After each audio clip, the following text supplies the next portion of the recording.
você, leitor, leitora do Portal do Holanda. Eu sou Humberto Amorim e eu tenho uma coisa para dizer para você. Hoje é sexta-feira. Isso tudo vocês já sabem, né? Hoje é sexta-feira.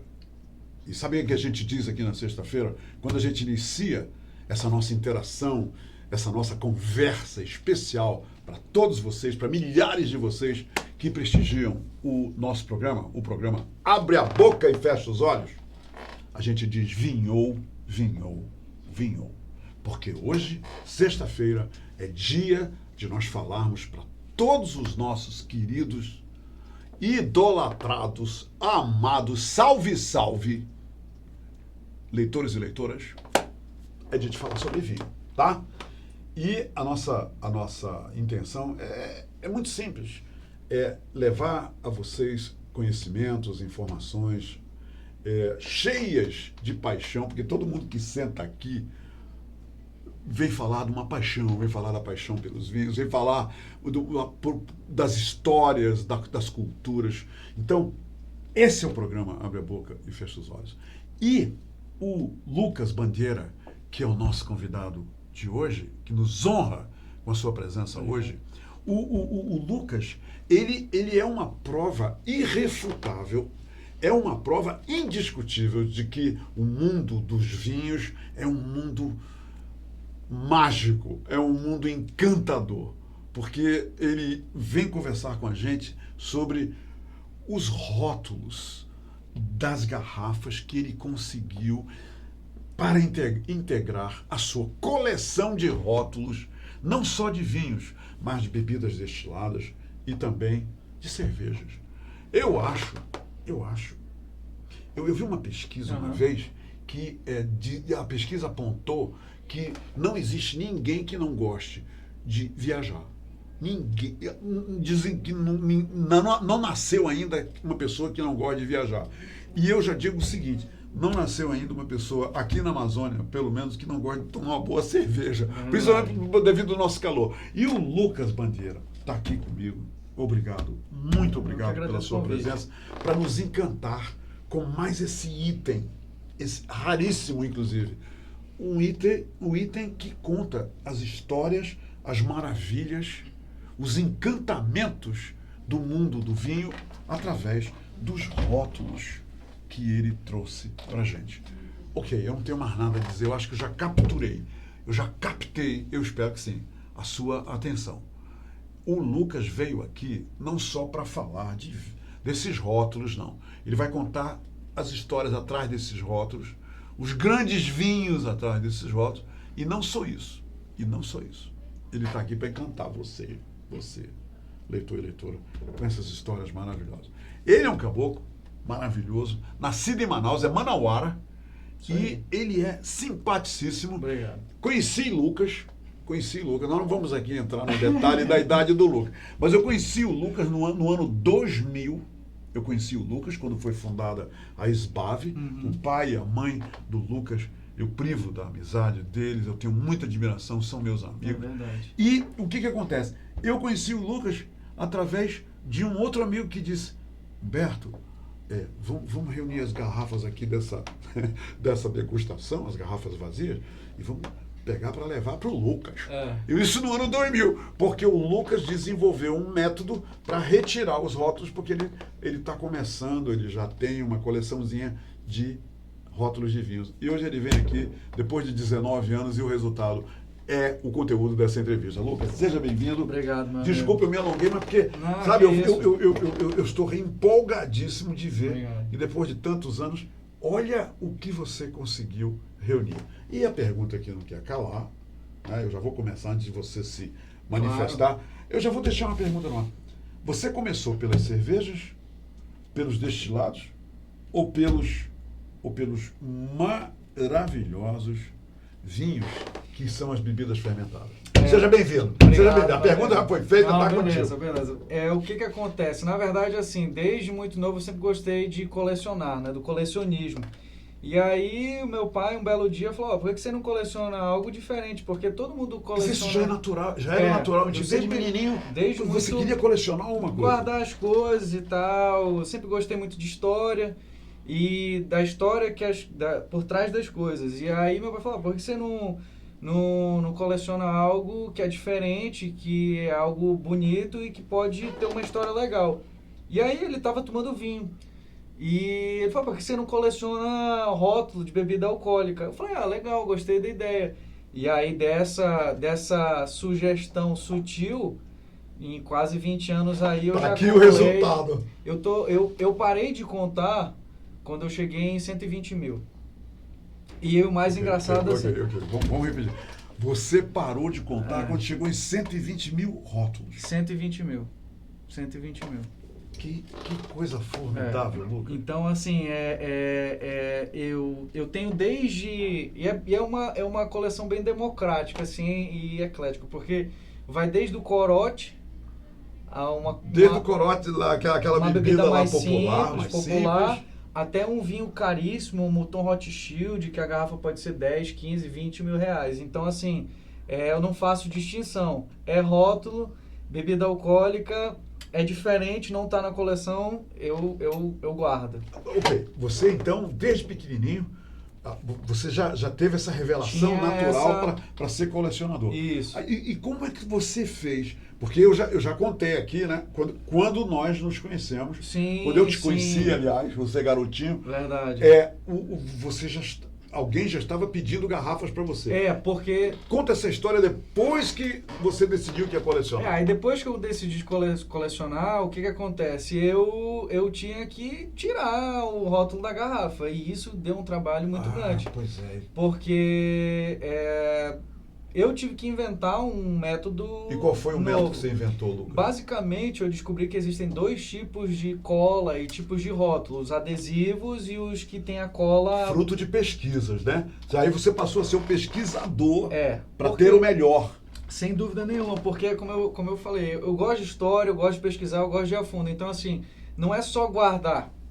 É toda a história, toda a cultura, tudo aquilo que está por trás daquela marca, daquela bebida, o que ela representa, e aí isso fez com que eu me aprimorasse.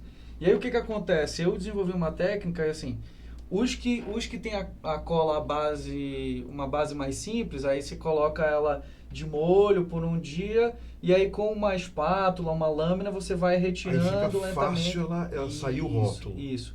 Já os que são adesivos... Porque não pode rasurar, né? Não pode rasgar, não pode... Apesar de que às vezes eu já pego alguns rótulos rasgados, porque, enfim, eu não só... E aí tem umas histórias engraçadas, eu já tive que meter a mão no lixo para poder pegar rótulos muito diferentes.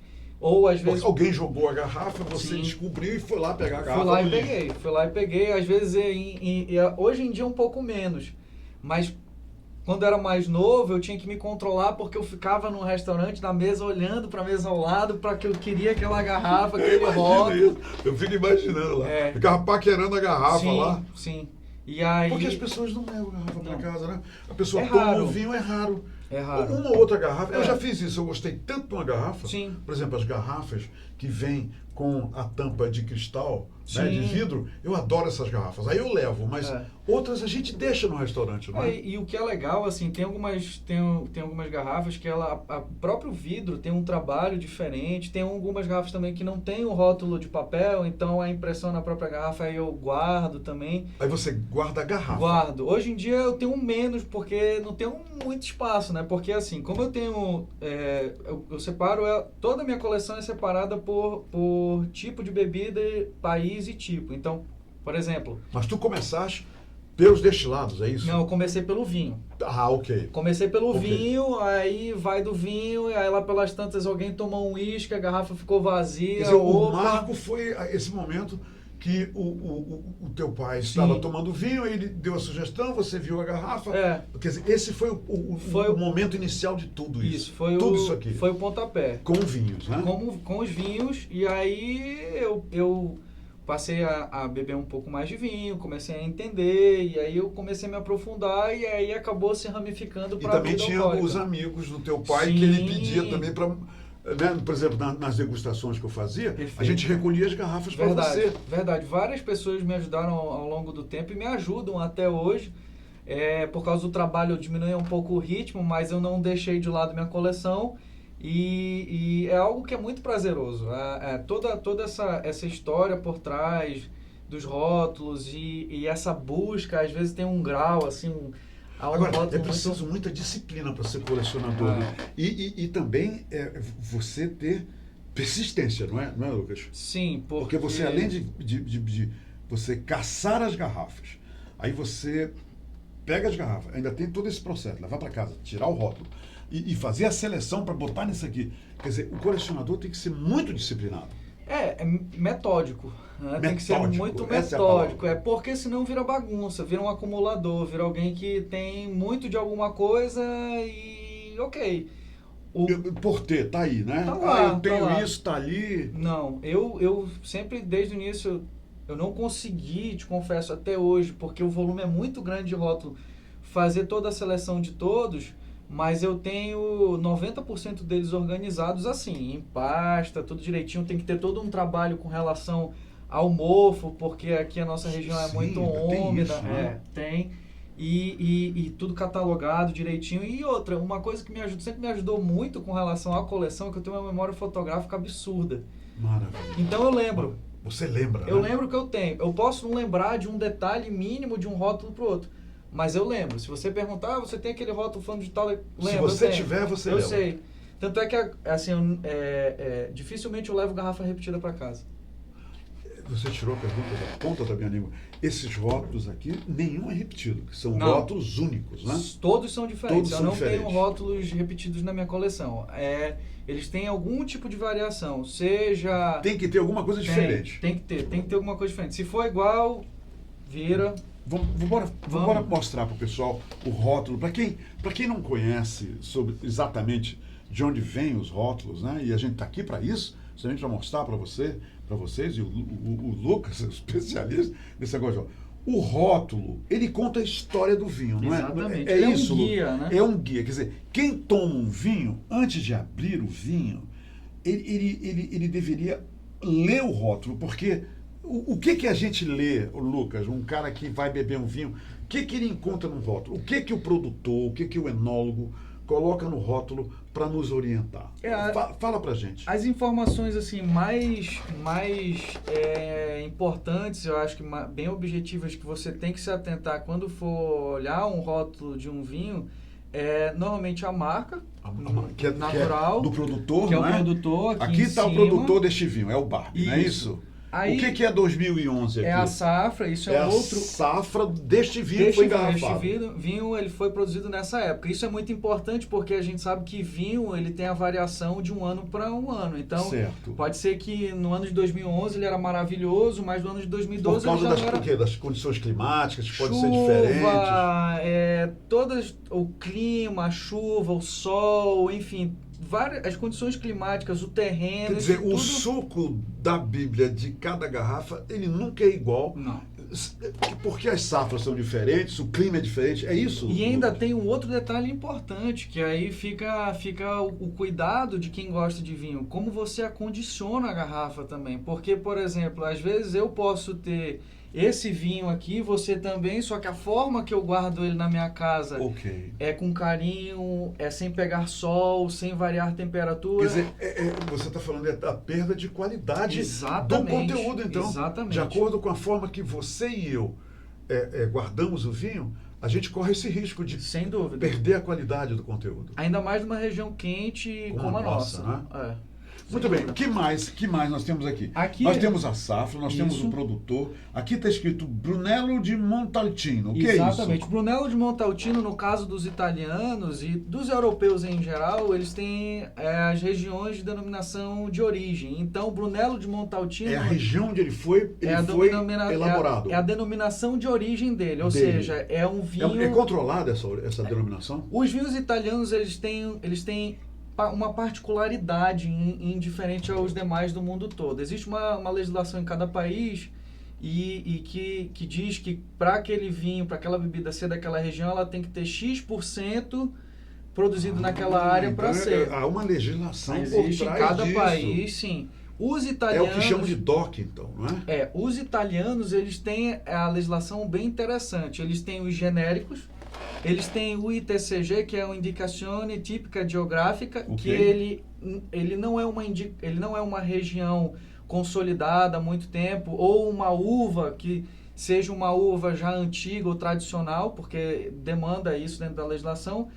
Tem o DOC, que é a denominação de origem controlada, ou seja, aquele vinho veio daquela região, ele é daquela bebida. Isso faz parte do próprio controle de qualidade deste vinho. Deste vinho e daquele país. País. O ápice é o DOCG, que é a denominação de origem controlada e garantida. Olha só. Que é esse aqui, ó, a denominação de origem controlada. Tá e ele aqui, tem um aí selo, está no selo, né? DOCG, tá aqui. Os italianos, eles têm esse selo. É controlada E e garantida. então, O ou G seja, de garantido. É né? garantido de que é um Brunello de Montalcino, veio dessa Mesmo, região, né? é desse produtor, é dessa safra e que pelo menos mais de 90% é feito da uva Brunello.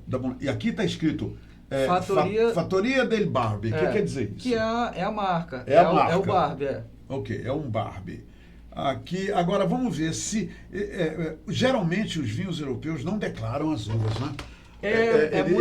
Eles não declaram no rótulo. Alguns declaram, né? Normalmente, os grandes vinhos que a gente conhece, eles são uma assemblagem. O que é uma assemblagem? A assemblagem ele é uma mistura de várias uvas para compor um vinho específico. O vinho só de uma uva é o que chamam de varietal, não é isso? Exatamente. Quer dizer, de uma uva só, ele é um varietal. Isso, um merlot. Colocou outra uva no meio, ele vira assemblagem. Ele vira assemblagem. Apesar de que mesmo os varietais, é como eu te falei, dentro da legislação existe ali um pulinho do gato que ele permite que você consiga botar ali 10%, 5% de uma outra uva para dar uma característica diferente daquela. Bem, Lucas, entendemos então. Importante o rótulo, né? Importantíssimo. Aqui, tem 2 vinhos aqui, um é do Douro, o outro é da Itália. Mas o rótulo está contando a história nos dois. Ali, Quer dizer, o camarada, o apreciador, alguém que pede um vinho, deve sempre pedir a garrafa do garçom, do sommelier, ou o sommelier explicar para ele, porque tá tudo aqui. Sim. Não é? A safra, tá tudo lá. A safra, a bebida, de onde veio. O país, tudo. Tá tudo aí. Tá lá. Os chilenos colocam até a região, né? Eles declaram, né? Os argentinos também. Também. Colocam lá até a região onde foi plantada a uva. Tem Muito sim. bem. Agora, Lucas, já entendemos essa história do rótulo. Lucas, vamos embora começar isso aqui é cervejas, né? Cerveja. Lucas, me diz uma coisa. Eu sou do tempo, eu adorei essa, eu sou do tempo. É o seguinte, aqui em Manaus só tinha uma cerveja chamada XPTO. Sim. E lógico, eu naquela época eu não tomava XPTO, eu não tinha idade para isso. Garoto. Mas na primeira vez que eu provei uma cerveja, a cerveja era XPTO.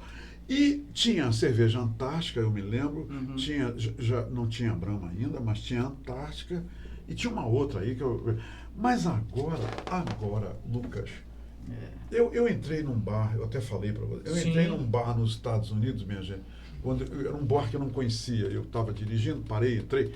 Quando eu entro nesse bar, eu olhei as paredes todas decoradas com cervejas diferentes. Lucas, isso foi um boom que começou repentinamente. Pô, como é que isso começou com as cervejas? O que acontece? A gente tem aquelas marcas tradicionais, né? Alguns países no caso da Antártica, né? No Brasil. Brahma, Skol, enfim, tem algumas aqui no Brasil que já são bem consolidadas.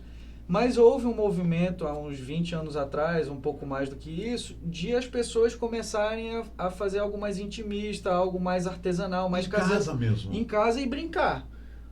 Porque assim, a bebida alcoólica, ela traz uma facilidade de você adicionar itens nela. E a cerveja, assim como a nossa cachaça, ela te dá muita liberdade de introduzir outros especiarias, exatamente, frutas, especiarias, sei lá, alguma coisa que altere aquela característica original. Olha só. E aí isso começou muito forte em Santa Catarina, em Blumenau, naquela parte ali do sul. Isso foi se expandindo até o ponto de que, e isso é um movimento global, nos Estados Unidos também existe, na parte de Milwaukee, ali uma região muito produtora de cerveja, e aí eles começaram a fazer essas cervejas artesanais. Isso massificou e virou algo gigantesco. Que se espalhou pelo mundo, né? O mundo inteiro, ao ponto de as grandes cervejarias comprarem algumas cervejas pequenas, vendo o sucesso do negócio, para poder pegar todo aquele know-how industrial que eles tinham para poder dar uma massificada. Essa febre já existe no Brasil, né? Sim. Estão produzindo muitas cervejas artesanais no Brasil. Sim. E com qualidade, não é, Lucas? Com qualidade. Lucas, com qualidade. então eu vou passar isso aqui para você, Tá. pra você mostrar algum desses rótulos. Isso aqui tudo é só rótulo de cerveja. É só rótulo de cerveja do Brasil. Isso aqui, Esse aqui é só do Brasil. Por exemplo, essa aqui, é cerveja antártica. Essa não é bem antiga. Essa daqui, é muito antiga. Ela, né? Deixa eu ver se a gente mostra aqui, Vamos lá. Lucas. Olha aqui, o rótulo, eu não sei se está dando para ver bem. bem aqui. É o rótulo da cerveja antigo. Antártica. Como era, não é? O que a gente Vai lá, conhece da Lucas. Antártica original hoje é muito inspirado nesse rótulo, com a tarja azul. Tem essa estrela aí, Tem, não é? tem a estrela, tem a tarja azul. E o engraçado, que o mais E curioso... os dois pinguins lá, Pois né? é, o símbolo dos pinguins era um detalhe no rótulo. Não era o principal no rótulo. E com o passar do tempo, se tornou o principal. Mas era só um pequeno, Era só um pequeno para chamar detalhe. atenção, vai ver. Exatamente. E aí aqui a gente já tinha algumas cervejarias que não eram tão grandes. São todas antigas, Todas né? Aqui. antigas. Essa aqui é de 1921, essa Black São Jorge. Aham. É uma cervejaria que hoje em dia existe um movimento de recuperação. A nossa Boêmia E todas do sul. da parte do sudeste para baixo. Sim, sim. Eu procuro com muita intensidade, eu falei do Grau e daquelas, mas a XPTO, eu já procurei. Você não achou Miranda ainda? Correia eu não consegui nenhuma, porque era Tu não tens o rótulo da nenhuma. XPTO. Nenhuma É, das- você em casa, isso alguém deve ter. Poxa, Se se alguém tiver duas garrafinhas de XPTO guardadas aí, pode negociar esse rótulo com a gente o Lucas. chega num Chega num acordo, né? porque eu não consegui. Da antiga cervejaria Miranda Correia, nenhuma delas. É engraçado, é mais fácil eu conseguir de uma cervejaria. Você chegou a falar com descendentes da Miranda Correia? Eu cheguei há muito tempo atrás. Alguém guardou uma em casa, uma garrafinha, Pois entendeu? não. Eu cheguei a falar muito tempo atrás e também eu tive resposta, não tinha. E aí acabou que passou Entendi. também, e aí foi se passando o tempo. Aí Bem, eu tá fui- no ar, hein? Tá no ar a Sim, proposta sim. da XPTO. Sim. Ah, a XPTO, a gente acabou não falando, foi uma cerveja que ela é produzida em Manaus, não é? Na década de 60 naqueles 50, 50, 60, 40. Era produzida aqui pela cervejaria Miranda lá no Correia. centro. Lá no centro. Na Aparecida ali. Onde tem aquela Exatamente. chaminé bem grande ali no Isso, final da ali. rua Alexandre Murim. Exatamente, Pronto. exatamente ali. Era ali e é um ícone Sim. da nossa boemia, Sim. da parte toda de cerveja. XPTO. É um Alguém clássico. pode esquecer o nome de uma cerveja dessa? E é Não engraçado dá. como é marcante, né? Como é Então marcante. é algo que todo mundo lembra. Meu pai lembra, todo mundo Sim, claro. dessa época lembra. O pessoal mais novo não lembra. Não viveu. Mas está aprendendo agora, verdade. aqui não abre a boca e fecha os olhos. E aqui, Lucas? vamos Aqui a prosseguir. gente vai ter já um pouco Todas brasileiras, todas olha. brasileiras, um pouco daquele movimento mais... A Eisenbahn hoje em dia já foi Sim, comprado, mas sim. anteriormente é aquele movimento mais artesanal. Aqui a gente tem a nossa querida Serpa aqui dos nossos Aqui vizinhos. do Pará, né? Né? E a gente tem, vamos lá, tem aquela que eu falei da questão da original. Da original, olha Que ela só. pega o rótulo A antiga do tradicional, azul, né? dá uma repaginada e mantém os pinguins. e mantém os pinguins. Então a gente tem todo tipo, tem algumas que já não são tão conhecidas. Aquela Aí questão já é para a área das artesanais, né? da área das artesanais. As menos conhecidas. E que não tem muita... Quantos muita... rótulos de cerveja você tem? Você lembra? De cerveja é o que eu mais tenho, porque... É natural, né? E assim, essa questão do colecionismo de rótulo é algo que não é tão difundido no nosso país. Mas na Europa é algo que ele é muito Você tem cultuado. parceiros colecionadores Sim. de rótulos em Manaus? Em Manaus, não. Eu Né? tenho assim, imaginei. pessoas que gostam, que tiram, que Mas guardam. que não foram tão longe assim, não, né? Não chegaram ao ponto de loucura minha, não. O ponto de loucura está aqui. É. O que é isso aqui? Rótulos de... Aqui é rótulo de uísque. São destilados. aqui. Destilados. Nesse álbum eu tenho uísque, tenho vodka, eu tenho desde uísques muito tradicionais, como Johnny Walker, até uísques da década de 40, 30, 20. Isso tudo eu consegui com colecionadores europeus. Ok. Porque, como eu te falei, às vezes o que é... Vocês já negociaram Já. isso, né? Tu deste... Troca. O que é uma troca? Troca. Por um raro teu, que para eles deve ser muito raro. E sabe o que é mais os rótulos brasileiros, né? Exato. Sabe o que é mais engraçado? Por exemplo, Brahma, uma cerveja nossa, que lá não tem. Não uma tem. Skol Sim. poxa, me manda um desse que eu te mando um daqui. E aí a gente acaba fazendo esse intercâmbio. Isso acontece.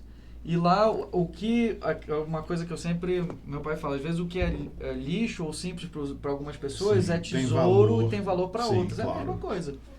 Olha só. Aqui a gente tem, nos whiskies eu tive que ler um pouco mais Vodka, sobre... whisky e o tem Porto tequila, estão aqui? Tem vinho do Porto aqui o Porto atrás. você incluiu aqui? Incluí aqui também. Porque é um vinho fortificado, não é? Sim, que aqui a gente tem vinho do Porto, tem um Sandman que é uma marca tradicional, tem alguns que já não são tão conhecidos. Esse aqui é... Isso tudo aqui é a ala dos vinhos do Porto. Vinho do Porto. Então a gente tem uns bem antigos aqui, ó, do vinho do Porto. Esses aqui com tarja vermelha são são bem raros, porque são da Ilha de Margarita. Então... A Ilha de Margarita, no Caribe? No Caribe. Eles produzem vinhos do Porto? Na verdade, o que acontece? A Ilha de Margarita, por ser uma zona livre de impostos de bebida alcoólica, os rótulos... A Ilha de Margarita é na Venezuela, não é? Na Venezuela, sim. Correto. E aí o que acontece? Por eles terem essa... Como se fosse uma zona franca de importação de bebida alcoólica, eles tinham que ter uma marca, algo que demonstrasse que aquela bebida não pagou imposto. Então todas... Quer dizer, é uma marca de distinção, né? De distinção. Entendi. Então toda a bebida que vem da Ilha de Margarita tem que ter uma tarja vermelha, que indica que ela não pagou tributo. Tributos, por causa do Freeport, né? Da Zona Franca. Exatamente. E isso acaba que dentro do colecionismo, tudo que altera e deixa mais individualizado é algo que chama atenção. A gente tem rótulos muito antigos aqui. E como Porto também aqui, não é? Tudo aqui é a ala dos Portos. Tudo do Porto. E vodka? Vodka a gente tem aqui pra frente. Deve ser interessante. Tequila também. Vodka a gente tem aqui. Vamos lá para aqui, ó. Aqui a gente começa bem, é o início. Bem no primeiro. Olha só, são rótulos originais. Sim. E esse aqui é russo. Então, assim, em russo tudo, não é? Olha só. Aqui, por exemplo, a gente já tem uma vodka brasileira. Essa aqui? É, Skarloff. A Skarloff. Sim. Então a gente tem, como eu te disse, é bem democrático, eclético, rótulo. Essa Stolichnaya é muito conhecida, né? A Stolichnaya é uma... Tornou-se conhecida, né? Ela sempre foi uma bebida, uma vodka muito boa, ela era muito mais conhecida fora do Brasil do que no Brasil, mas nos últimos tempos ela se tornou uma vodka muito conhecida. Olha o volume, 40%. Não é brincadeira. E a vodka, ela... Olha aqui, a Polak. E é russa também. Essa daqui é brasileira. Essa é brasileira. A vodka interessante é que ela é uma bebida que ela não é exclusiva da Rússia, ela é uma bebida do leste europeu. Sim. Então ela é uma água ardente do leste europeu. Sim. Então eu tenho vodka sendo produzida na Ucrânia, na Rússia, na Polônia, naqueles países todos ali da antiga União Soviética. Agora vai ver que o marketing tornou a vodka russa, né? De tanto eles promoverem em filmes e tudo mais. Sem dúvida nenhuma. Quer dizer, essa relação colou na cultura sem russa, dúvida, né? Eles com a vodka. Porque, principalmente, quem foi responsável por isso foi a Smirnoff. Porque a Smirnoff, que era muito dentro dos filmes do 007, daqueles filmes daqueles filmes clássicos, então a Smirnoff era uma bebida que eles gostavam. Quantos nós temos aqui de destilados, rótulos, incluindo os portos que destilados, aqui nesse álbum a gente deve ter uma média de pouco mais de uns 3.000. 3.000 só aqui? Só aqui. Só aqui. Agora nós vamos pegar pesado, gente. Vamos lá. Agora, olha só. Isso aqui, tem uma lição que eu preciso dizer para vocês sobre champanhe e espumante. Que a lição que todo apreciador de vinho aprende é o seguinte, é que todo champanhe é um espumante, mas nem todo espumante é um champanhe. É verdade. Correto isso? Perfeito. Não é? Perfeito. Vou repetir. Todo champanhe é um espumante, é um vinho espumante, mas nem todos os espumantes são champanhe. Explica isso, por favor. Porque eu estou vendo aqui rótulos de champanhe, né? Porque é um pouco daquilo que a gente falou no início, a questão da região. A região ou o tipo de uva que é produzida. Então, assim, Na Europa, eles tradicionalmente têm as regiões de origem controlada de produção de uma bebida específica. E isso não é só para vinho, tá? Por exemplo, o conhaque tem isso, Conhaque. os whiskies também tem. Então, por exemplo, eu tenho whisky de Highland, eu tenho de Speyside, eu tenho de... Ok. Isso vai dizer que aquele Que whisky... são regiões diferentes na Escócia. Exatamente. E o champanhe, apesar de ser um vinho branco espumante, ele é feito na região de Champagne. De Champagne. Então é só Quer dizer, naquela... o que é feito local... em Champagne, na região de Champagne, é chamado É de champanhe. champanhe. Por isso que nem todo espumante é champanhe. Não, Porque não é feito, não é produzido não é feito aí. como os espumantes brasileiros, Tudo que que é não feito são em qualquer produzidos em outro- champanhe. Perfeito. Tudo que é feito em qualquer outro lugar do mundo é espumante, mas não é champanhe. Não é champanhe. Tem que ser Mas naquela... o champanhe é um espumante. É um espumante. Está explicado. É um espumante. Ei, eu estou vendo um rótulo aqui, gente, eu espero que vocês vejam, que me chamou a atenção. Isso aqui tudo é champanhe. Tudo é champanhe. Aqui. Tudo é champanhe. Esse é uma... Esse aqui é um álbum de champanhe. Só de champanhe. Ok. E nem tudo tá aqui. Eu estou mas vendo um rótulo aqui com a suástica nazista, com um carimbo do Terceiro Reich. Olha só aqui. É. Bem aqui, ó. É verdade. Dois rótulos. São dois aqui, ó. Tem vários aqui. Tem vários, esse... E tem alguns aqui atrás também. Eu Tá consegui... aqui, deixa eu ver. Aqui. Esses aqui. Aqui. Aqui, desculpa. A gente tem aqui também... Esse aqui é da Alemanha aqui. nazista. Olha só esse aqui. Tá aqui a águia nazista e a suástica da época da guerra. Por que no champanhe, durante a guerra, tinha esse selo, esse carimbo do Terceiro Reich? Porque o que acontece? Quando a França foi ocupada, Durante 4 anos. Durante 4 anos, os nazistas eles dominaram, pelo menos tentaram dominar boa parte da economia e tudo que era de valor dentro da França. E um item de extremo valor sempre foram os vinhos da francesa, e principalmente o champanhe, porque já naquela época os champanhes eram muito valorizados. Muito valorizados. E o que acontece? Eles sempre tinham muito cuidado com aquilo que eles mesmos consumiam. E aí o que acontece? O champanhe, para que ele pudesse ser fornecido para as forças, seja para oficiais ou para os soldados em alguma comemoração, ele tinha que passar pelo crivo e pela inspeção e pelo controle nazista. Inclusive, alguns produtores ficaram impedidos de exportar o champanhe porque eles gostavam tanto que os alemães, os nazistas. E eles acabaram ficando com boa parte da produção. Isso aconteceu com a Veuve Clicquot, alguns segmentos. Me diz uma coisa, a Veuve Clicquot, coisas que eu li, coisas que eu vi em filmes, ela se tornou muito ligada à cultura alemã, ela se tornou muito, inclusive depois da guerra, inclusive devido a ter sido muito consumido durante o período do nazismo. O que é? Eles se apaixonaram pela Veuve Clicquot? O que houve aí? Eu acho que o que acontece, assim, é o estilo da bebida, porque... Eles se agradaram da Veuve Clicquot? Eu acho, mais do que qualquer outra marca. Por exemplo... E consumiram muito, né? Muito. Tanto é que a Veuve Clicquot era boa, a produção premium dela, eu tenho alguns rótulos aqui dela, a premium dela era proibida a exportação. Ou seja, o consumo era restrito para os alemães. Para os nazistas, para os alemães, e a única exportação que poderia ser era para a Alemanha. Para a Alemanha. Da França para a Alemanha, acabou. Da França para a Alemanha.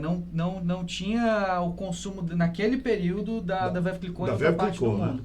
E isso é engraçado porque... E foi aí, ela se tornou conhecida mundialmente através desse período, não é? Sim, além de toda a mística que tem na história de uma viúva cuidar e lá, tal, a história da viúva, mas essa paixão que foi muito grande naquele período foi algo que massificou. Tá vendo? Eu falei para vocês que o mundo do vinho tem essas histórias, toda garrafa traz uma história. E aqui, olha só. Aqui a gente tem um outro ícone também, que é uma parte muito linda que eu gosto muito da coleção, que são a Dom Pérignon. Dom Pérignon. Que é o prêmio da Dama Chandon. É o melhor champanhe produzido pela... Dom Pérignon foi o quê? O frade que desenvolveu o processo? Isso. O Dom Pérignon, ela tem esse nome em homenagem ao frade que, por uma falha dentro da produção de vinho branco, acabou que criou o champanhe e o espumante como a gente conhece hoje. Descobriu o processo, né? Que leva a realização de nós termos o espumante. Exatamente, do vinho branco se transformar em espumante, que é o Champenoise. Ok. Obrigado, Dom Perrion. Onde quer que você esteja. Olha só. E aqui a gente tem os rótulos bem raros. Aqui a gente tem alguns que são coloridos. Todos aqui, olha, 1983. E ele é safrado. 2003. Eles alguns rótulos... O que quer dizer safrado? Safrado, assim, é porque a gente, às vezes, quando a bebida ela é produzida em uma quantidade muito grande, você não tem como certificar de que você obrigatoriamente, às vezes, tem que fazer uma mistura. E você não tem como certificar de que aquela bebida foi feita aquele ano, aquele período. Esse aqui, dentro, como a gente falou, dentro dos vinhos e alguns whiskies, algumas outras bebidas, ele garante que esse produto, essa bebida foi feita nesse ano. Olha, eu estou vendo um rótulo aqui da Dom Perignon, do ano 2000, o ano que eu conheci. Eu conheci, está aqui, ó, tá vendo? Verdade. Olha só esse champanhe. Tem algum rótulo muito antigo que você quer destacar aqui? Tem. De champanhe? De champanhe, tem. Eu tenho aqui uns rótulos bem interessantes que eles são comemorativos aqui, ó. Esses aqui são bem legais da Moët Chandon. 1996. Esse aqui é do bicentenário da independência americana. Ok. Que é 1976, né? Esse daqui, ele é pré-invasão nazista. Ou seja, ele é... 40. Ele é um pouco antes, ele até é de 30. Esse aqui é de 30. Bem antes. Aqui é um rótulo de comemoração à democracia mais antiga, ao parlamentarismo mais antigo do que a gente conhece, que é da Ilha de Man, que tem 700 anos. Onde fica essa ilha? Ela fica ali naquela parte da Europa. Ao certo, bem, eu não sei te dizer, mas eu acho que fica perto de Malta. Entendo, ali para aquela região, né? E a gente tem aqui o célebre Cristal, a champanhe Cristal. Cristal, que é um ícone dos champanhes, não é isso? Esse aqui é o que eu falei, aqueles que eram proibidos de ser exportados. Sim, da Veuve Clicquot, né? Isso, e aqui deixa eu chegar lá, aqui a gente tem o Cristal. Que o Cristal, Humberto, o que é legal, assim, ó, o rótulo, ele não é só frente. O rótulo é uma composição. Às vezes o rótulo é a frente do rótulo, o colarinho e o verso. Ou, em alguns casos, o verso do rótulo. Olha só que coisa interessante. E aí o que acontece? Para tirar isso aqui inteiro, meu irmão, porque aqui é onde vai a cola... Isso é da Cristal, né? É difícil, Do Cristal. Do Cristal. Uhum. Entendeu? Então, assim... são rótulos bem raros, bem legais. Quantos rótulos de espumantes, aliás, de champanhe você tem aqui? Em média, eu devo ter nessa faixa de 4.000, 3.000 e pouco. Aqui? Cada álbum desse, em geral, tem entre 3.500 a aproximadamente 4.200. Agora vamos lá. Esses aqui... Eu sou um tintófilo de carteirinha, tá? Um dia eu ainda vou mostrar minha carteirinha aqui de tintófilo. Legal. Vamos agora falar de vinhos tintos, tá, minha gente? Vinhos tintos. Tá aqui.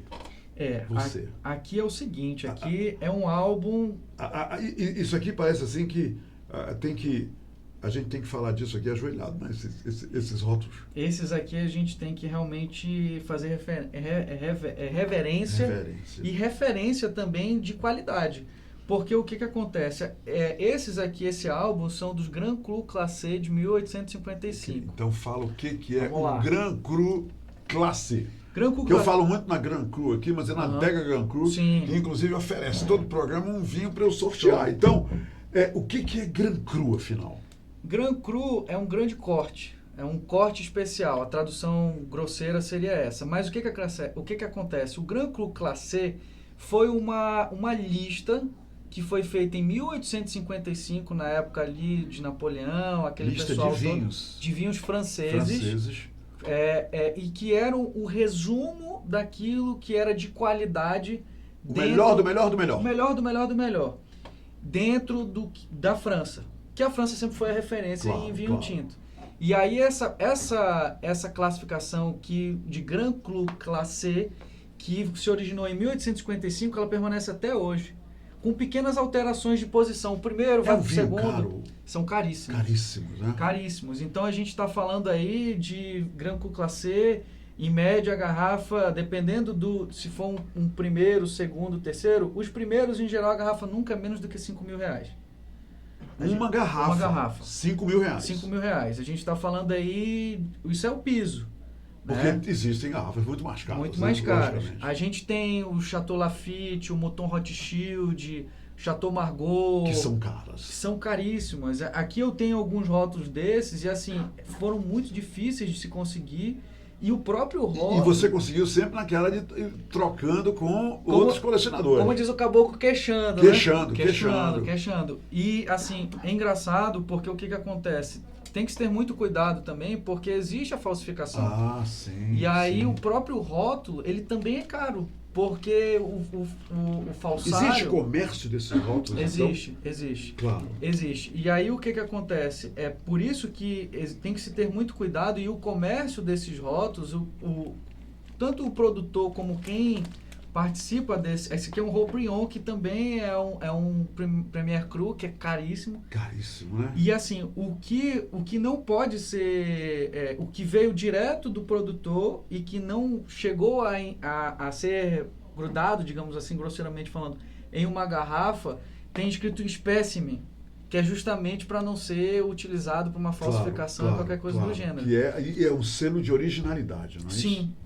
Então, às vezes, o espécime é tão raro quanto se tirar de uma garrafa. Entendi. Aqui, que é interessante de mostrar, que esse aqui é o Chateau Lafite. Ok. É muito conhecido, é caríssimo. Caríssimo. E o legal, eu consegui, foi difícil, que eu consegui com um colecionador do leste europeu, um de 1893.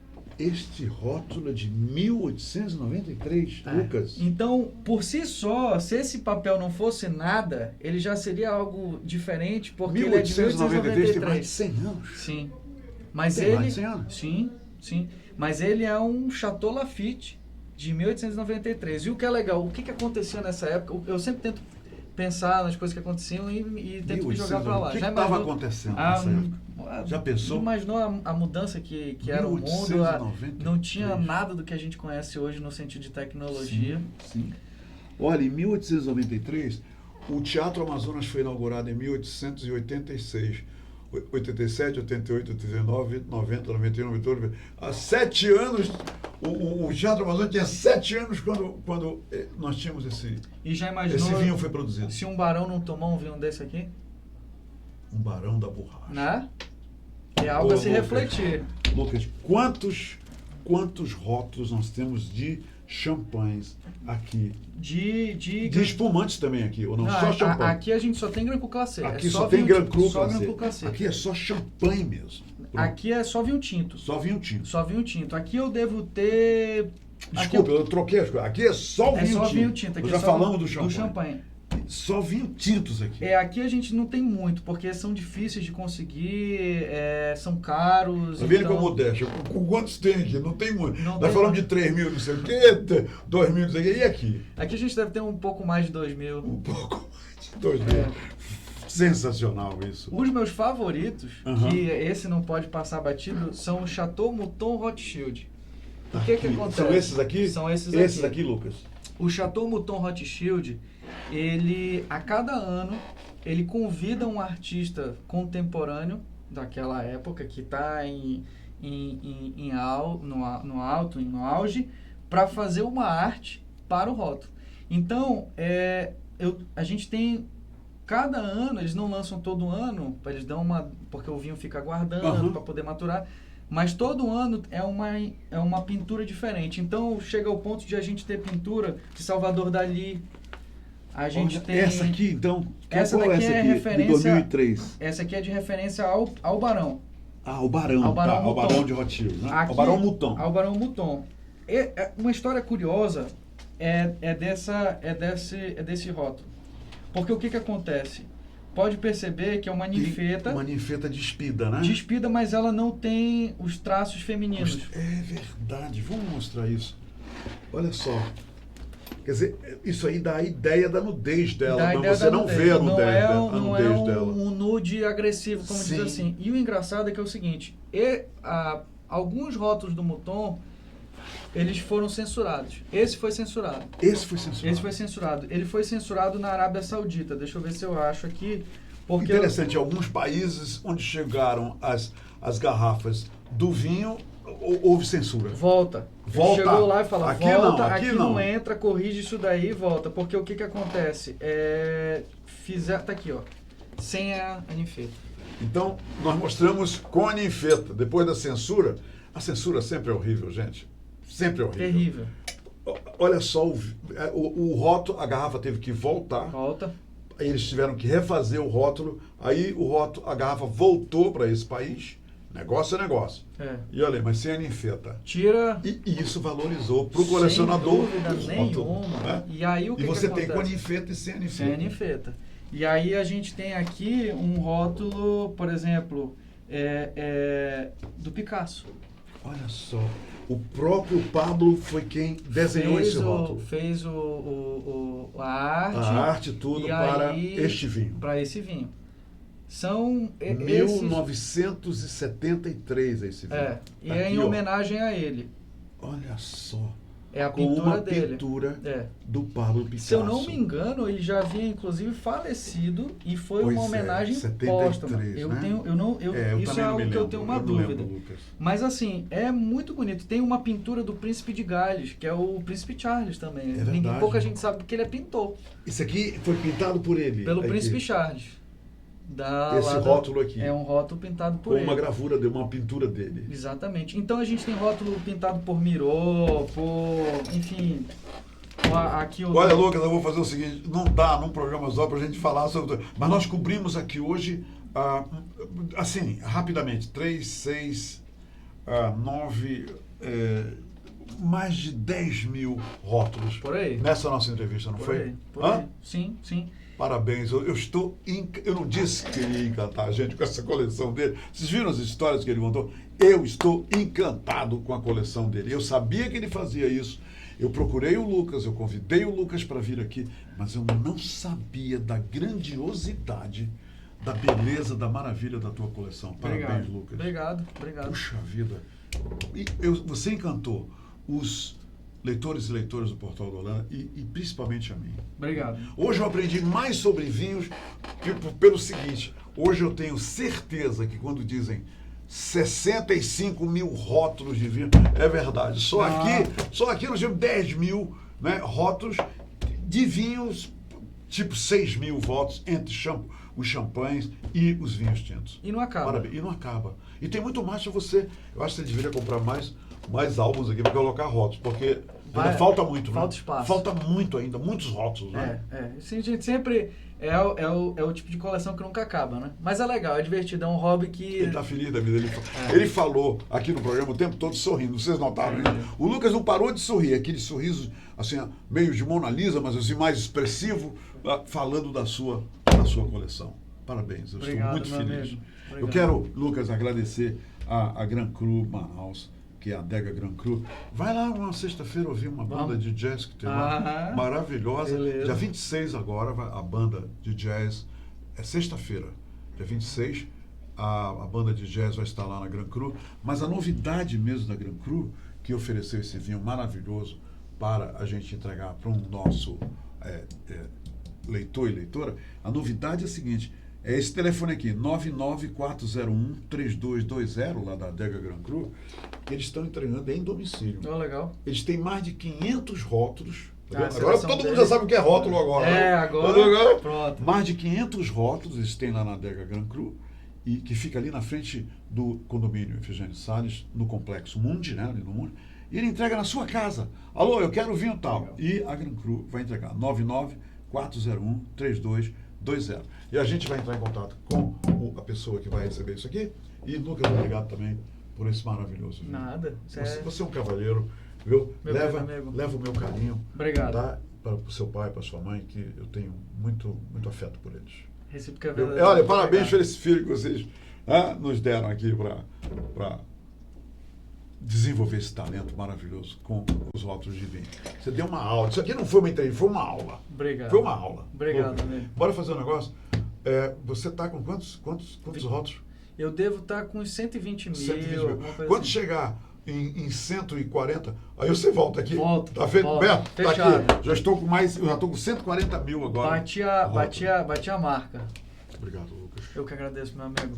Uma honra entrevistá-lo, uma alegria. Sempre. Eu saio dessa entrevista com muito entusiasmo e desejo que você também, agora que vai começar o fim de semana, você não esqueça que isso tudo é maravilhoso, os vinhos são maravilhosos, tudo é maravilhoso, mas nada de excesso, tá? E se você beber qualquer bebida alcoólica, a cerveja, os destilados, os fermentados, os vinhos tintos e os vinhos brancos, beba com moderação, mas não dirija.